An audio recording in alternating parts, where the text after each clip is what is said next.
I can't explain why what happened. None of us could ever understand. All I can do is tell you what happened. The day before was a wonderful day, Sunday, this past Sunday. My wife, Dearly, and I had a date that day. Our son was having a play date at one of his friends' houses. We went out and we had a wonderful lunch, and we indulged in dessert afterwards at Duck Donuts. And then we went for a long walk, mostly across the campus there at the University of Virginia in Charlottesville, one of our favorite places to walk. Picked our son up, came home, had a great evening.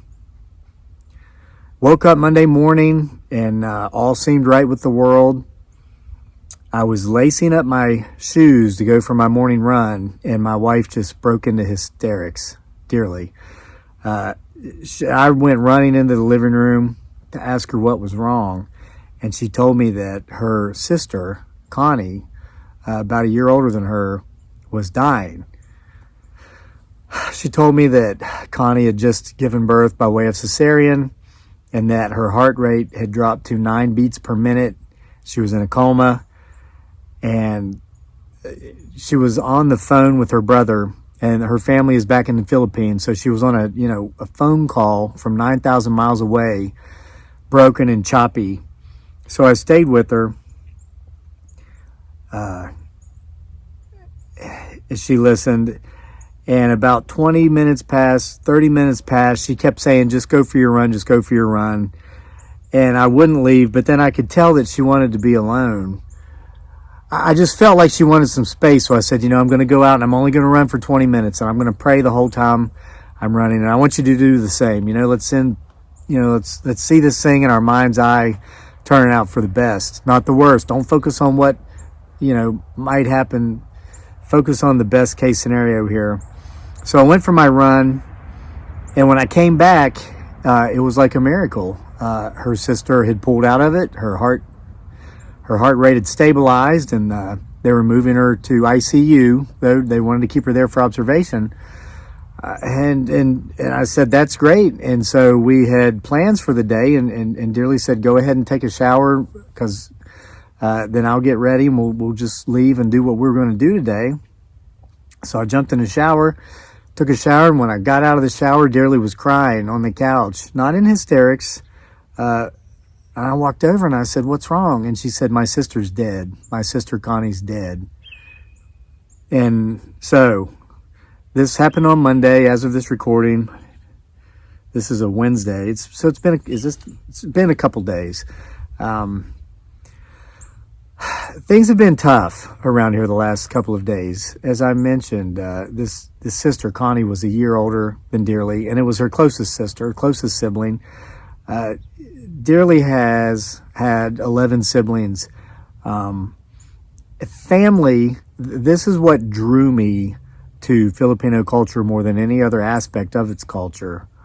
And that's family is still the absolute most important aspect of life in Filipino culture, which is the case throughout most Eastern cultures. Once upon a time, it was the case in Western cultures, now not so much anymore, especially in the U.S. When families such as Dearly's family have a lot of kids, big families, everybody steps in and does their part. And what you'll see typically in Filipino culture is that each sibling kind of steps up and claims responsibility over the sibling that's beneath them. Kind of like the rank structure in the military. Just like an E5, Buck Sergeant would take that E4 specialist under his wing and make sure that specialist stays in line. You'll see that a lot with the families in the Philippines. Well, Dearly was the E4 to Connie's E5. She was the one that really in so many ways helped look out for Dearly while Dearly was growing up, because she was the next sibling up. It's been hard for Dearly. This has been a very hard loss. So, she was making videos almost every day, a couple a day there for a while on her channel, Life with Dearly. But she hasn't made a video for a few days, obviously because of this. And she doesn't have any intentions to for some time. I don't know how long. she said it might be a while. So I wanted to let so many of you who watch this channel, who also watch her channel, know that's why she's not been making any videos. And I asked her for her permission to make this video today and inform everybody about the passing of her sister. And she said it was okay. And she wanted you guys to kind of know why she's not been there. You know, I think the last video she made, she did a live stream with our rabbit Winston, who lives in the house. And then, of course, actually just before that, she did make a video of her and I on our date together on Sunday, dancing in public, because that's what we do. If we're walking down the street and we hear a song that we like, we dance. We don't care who's looking. You know, they say dance like nobody's watching. We dance like we don't give a you-know-what about who's watching. So, but it was really something to go from being there to doing a complete 180 less than 24 hours later. Nobody's dancing now. But we will dance again.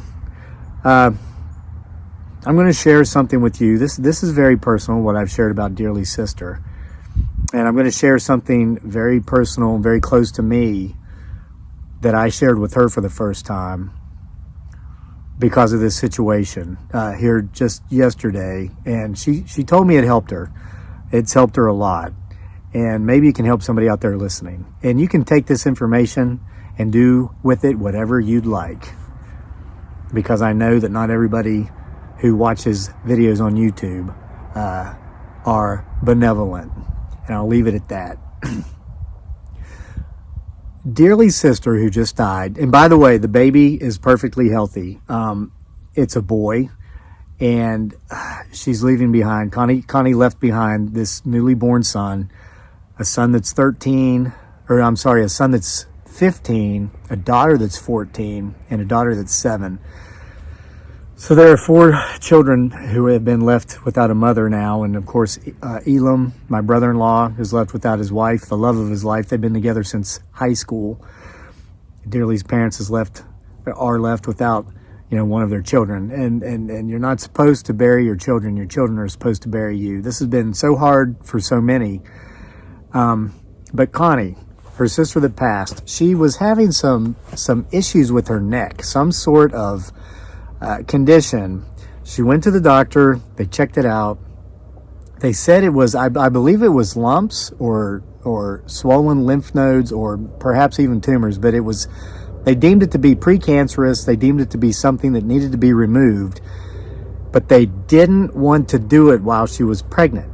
And they felt, and the baby was delivered by way of cesarean, and the doctors felt that needed to be done because the risk was too great with her heart, or I'm sorry, that's part of the story here I'll get to in a minute, but with the neck issues, that they didn't want her to have a traditional childbirth, and then they wanted to operate on this stuff after she gave birth. I mentioned there the heart complications, sadly, and guys, let me tell you, here's this, I'm not a doctor, but I will give you this advice. If you've had any sort of past conditions, health conditions, and you're having any sort of surgery, make sure you're open and upfront with that, or about that with your doctor, with your healthcare provider. And here's why I'm telling you this. Connie was only 34 years old. She had the issues with her neck, but she also had a heart problem that she had her entire life, and she had arthritis. So before they did the C-section, when they were doing all the questions, do you have this? Do you have that? She was saying no, no, no. No one was able to go into prep with her because of COVID-19 restrictions. Ordinarily, her husband, Elam, would have been there with her and helped her answer those questions because, as you could imagine, her state of mind, she wasn't in the best state of mind. She's getting ready to have a cesarean. She's pregnant. She's scared. They're asking her all these questions, and she's saying no, no, no. Well, she said no to the questions that ended up inevitably costing her life. When they asked, do you have any pre-existing heart conditions, or have you ever had any sort of troubles with your heart? She said no, when she did indeed have a heart condition. And she said no to the question about arthritis. After her passing, the doctors informed her husband, Elam, that the reason the cause of death was that they didn't adjust any of the anesthesia or any of the medicines that they used to perform the cesarean as they would have had they known she had a heart condition. They would have either used different medications or they would have adjusted the dosage. But what's so sad about this is it was not necessary. This tragedy was not necessary. And I'm certainly not sitting here blaming the deceased. What I'm telling you is that's kind of the root of why it happened. And again, I can't explain. We think that's the why, but the questions is to why would someone who's only 34 years old and has 4 children be taken like that? That's the questions we can't answer. So anyway, Dearly was kind of internalizing some guilt.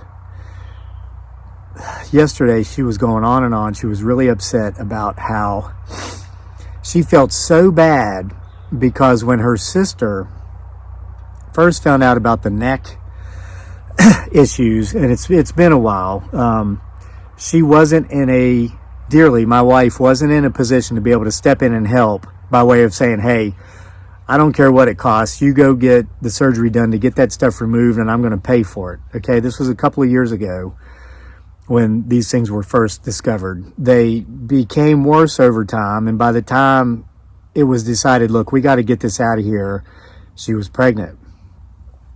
So Dearly felt extremely guilty because a couple of years ago, she didn't have the means to just wire money to her sister so that her sister could have that surgery.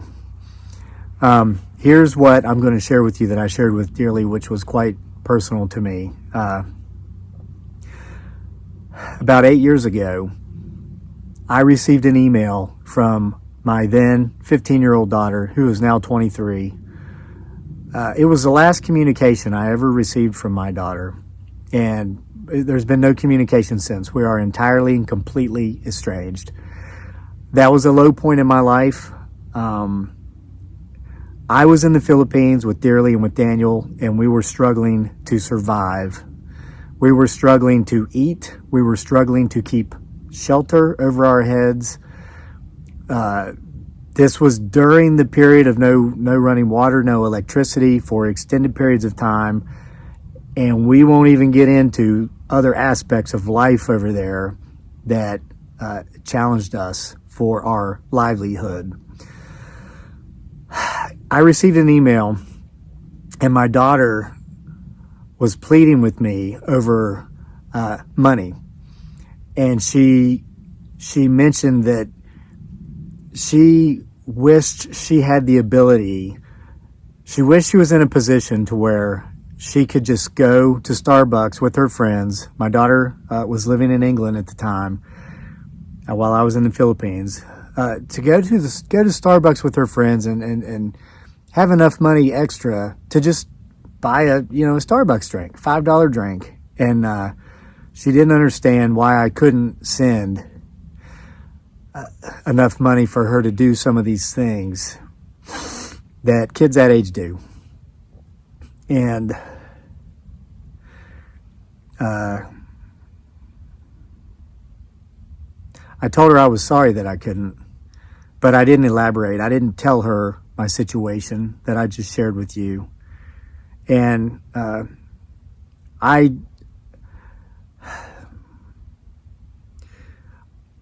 when Dearly was talking yesterday about how she wished we would have been in a position a couple of years ago to where she could have sent what was needed for her sister to get surgery, and she felt so guilty about it because we can now, and it wouldn't even be noticed. Okay, it wouldn't even be noticed if we sent what was needed for that surgery to be done. I told Dearly, I said, you did everything you could with the means you had available at the time. There's nothing more you could have done. Stop feeling guilty. I reminded Dearly of the email that I just shared the gist of you about from my daughter. I said, you remember that? And she said, yeah, I remember you telling me that. I said, well, here's what I haven't told you. What I haven't told you is that there are times when I wake up in the dead of the night and I reread in my mind every word of that email from 8 years ago. And I say, why could I not have been in a position to have sent $5 for a Starbucks drink, when the fact of the matter is today, and I say this not out of any point of vanity, and I don't say this to come across as arrogant, I could buy my daughter a Starbucks franchise today. And I said that to Dearly. I said, you know, if I wanted to, I could buy a Starbucks franchise right now. And she thought about it. She said, yeah, I guess we could. I said, at the time, it would have been more uncomfortable. It would have been more difficult for me to send her $5 for a Starbucks drink than it would be for me to buy her a Starbucks franchise today. And if I could, if she wanted it, I'd do that today. Okay, but that's not on the table. Connie's passed on. She's left this world. It will never be on the table again for Dearly to be able to send her what would have been needed for that surgery. But I reminded Dearly, I said, listen, had that happened, had you sent the money, had you been able to do that at the time, and she would have had that surgery, she still would have gone through those qualifying questions. She still would have been asked, have you had in the past or now, are you experiencing any sort of heart troubles, any heart conditions, all these things. Connie didn't pass on because Dearly didn't send money X amount of time ago to have a neck surgery. Connie passed away, so unfortunately, because she wasn't forthcoming enough with the information about her heart condition and her arthritic condition before she went under certain types and certain dosages of anesthesias. So I told Dearly, don't internalize this guilt. You did everything you could do at the time with the means you had to do it with. Just like I did everything I could at the time with my issue 8 years ago.